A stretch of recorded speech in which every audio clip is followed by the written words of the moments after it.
નમસ્કાર, મુંબઈ સમાચારમાં આપનું સ્વાગત છે અને હું છું જીગર. મિત્રો, અત્યારે હાલ ગુજરાતમાં સ્થાનિક સ્વરાજની ચૂંટણીનો જંગ જામ્યો છે અને કોંગ્રેસ ભાજપ એકબીજા પર આક્ષેપબાજી કરી રહ્યા છે. ત્યારે જાણીતા રાજકીય વિશ્લેષક અને વરિષ્ઠ પત્રકાર જગદીશ મહેતા મારી સાથે જોડાયેલા છે. સ્વાગત છે સર આપનું. જી નમસ્કાર. નમસ્કાર. અત્યારે હાલ જે ચૂંટણીનો માહોલ જામ્યો છે તેમાં આક્ષેપબાજીનો પણ માહોલ જામી રહ્યો છે. એકબીજાના ઉમેદવારો ખેંચતાણ થઈ રહ્યા છે, આક્ષેપબાજી થઈ રહી છે.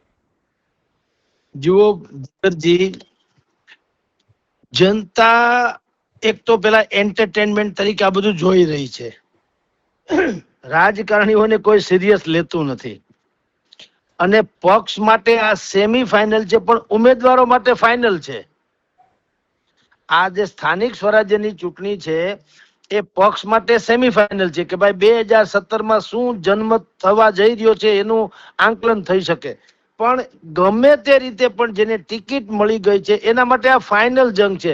અભી નહીં તો કભી નહીં એના જેવું. એટલે જ તમારી જાણ ખાતર રાજકોટ થી માંડીને સુરત સુધી, અમદાવાદ થી માંડીને ગોંડલ થી માંડીને અમદાવાદ સુધી, ચારે કોર વડોદરા, સુરત, રાજકોટ વગેરે જગ્યાએ અને સૂત્રાપાડા થી માંડીને વેરાવળ સુધી તમને એવા દ્રશ્યો જોવા મળે, ન ભૂતો ન ભવિષ્યથી. આવું ભૂતકાળમાં ક્યારેય સ્થાનિક સ્વરાજ્યની ચૂંટણીમાં થયું જ નતું. અચ્છા, શરૂઆતમાં તો તમને કહું, અગાઉના જમાનામાં એટલે કે આની પહેલાની ચૂંટણીમાં લોકો એમ કહેતા કે સ્થાનિક સ્વરાજ્યની ચૂંટણી એમ કે ભાજપ કોંગ્રેસ એના લેવલ ઉપર નથી લડતી એમ. હા, પછી જીતા પછી દાવો કરતા કે અમારા ફેવરના માણસો છે, પણ પેલા તો કોઈ પક્ષના આધારે લડાતી નથી હોતી. હવે એક તો ઈ ખુલ્લમ ખુલ્લા થઈ ગયું છે અને બીજું છીના ઝપટી ચાલે છે. છીના ઝપટી એટલે જેની સીમા નહીં. તમે દ્રશ્યો ટીવી પર જુઓ, લાઈવ અને મોબાઈલમાં બી જુઓ, તમને ખ્યાલ આવે કે આવું તે હોય રીતસર ભાગમ ભાગી પકડમ પકડી, બોલો સંતા કુકડી. રાજકોટમાં પણ 12 જેટલા કોંગ્રેસના ઉમેદવારોને જુનાગઢ એક ફાર્મ હાઉસમાં રાખવામાં આવ્યા અને સંપૂર્ણપણે સલામતી NSUI એની સંપૂર્ણ સલામતી હેઠળ પાછા લાવવામાં આવ્યા. એટલે મૂળ વાત એ છે, અને બે પક્ષે કોંગ્રેસ હોય, આમ આદમી હોય કે ભાજપ હોય, ત્રણેયના એક સરખા આક્ષેપ ને એક સરખા જવાબ.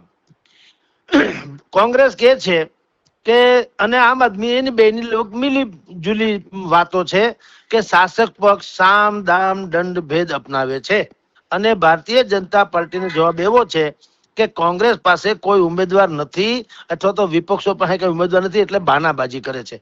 બેયમાં અર્ધ સત્ય તો છે ને છે જ. મૂળ વાત એવી છે સાહેબ કે જેને ટિકિટ મળી છે સત્તાવાર, એના માટે પણ આ ફાઇનલ જંગ છે. ભારતીય જનતા પાર્ટીમાં આંતરિક અસંતોષ, કોંગ્રેસમાં જેને મળ્યા એને ઉમેદવાર બનાવ્યા છે, આમ આદમીને તો એમાંય પાછા ન મળ્યા, અડધા પડધા. તમે સમજો તો સવાલ એટલો છે કે સ્થાનિક સ્વરાજ્યની ચૂંટણી ઉમેદવારો માટે ફાઇનલ જંગ જેવી છે, કારણ કે ખબર છે કે 2027 સુધીમાં હવે બીજો લાંબો મેળ પડે એમ નથી. તો જે મળ્યું તે આપણે જેમ વોલ્વો બસ ચૂકી જાય ને પછી છકડો રિક્ષામાં બેસી જઈએ એમ અત્યારે આ છકડો રિક્ષામાં બેસી જવાની વાતો છે. અને ભારતીય જનતા પાર્ટી એવું ઈચ્છે છે, એવું અત્યારના દ્રશ્યો જોતા કે બને એટલું બિનહરીફ થઈ જાય તો વધુ સારું. આમેથી ફોર્મ પાછા ખેંચી લે, કારણ કે ધોરાજીના ધારાસભ્ય મનહરભાઈ મહેન્દ્ર પાડલિયાએ પણ કીધું હતું કે કોંગ્રેસની કોઈ ઉમેદવાર નતા મળતા એટલે કેટલાક અમે એને આપ્યા. હાલો ભાઈ, તમારું ભૂંડું ન લાગે. હવે જો ભાજપે ધારો કે ઉમેદવાર આપ્યા હોય તો ઓબ્વિયસલી ફોર્મ ભરવા ખાતર ભરે, પછી પાછું ખેંચી લે. એટલે ગુજરાતના રાજકીય ઇતિહાસમાં આ પ્રકારની છીના ઝપટી પણ પહેલી વખત જોવા મળી છે.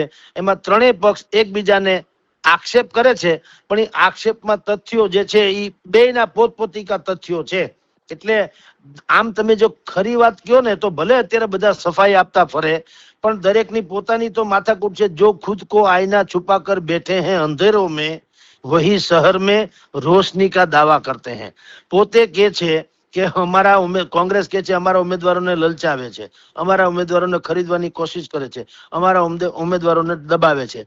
અરે ભાઈ, જો નબળા છે, ખરીદાઈ જાય એવા છે અને લાલચમાં આવી જાય એવા સગીર વયના હોય એની જેમ હોય તો એ નેતૃત્વ કરવાને લાયક ક્યાંથી ગણાય, સમજી લો. એટલે ઉમેદવારો એવા આપવા જોઈએ કે ફોર્મ ભરવાથી માંડી ફોર્મ પાછું ખેંચવા સુધીના સમયગાળામાં રીતસર તમે રોજ ડિસ્પ્લે કરી શકો આખા જૂથનું. ધારો કે રાજકોટમાં 18 વોર્ડ છે, 18 ચોખ્ખું 72, 72 ત્રણેય પક્ષોએ 72 એ લોકોને ઉભા રાખવા છે અડધી એક કલાક કે તમારા ત્રેવડ હોય તો ખરીદી લ્યો. પણ હવે એવું તો કોઈ છે નહીં.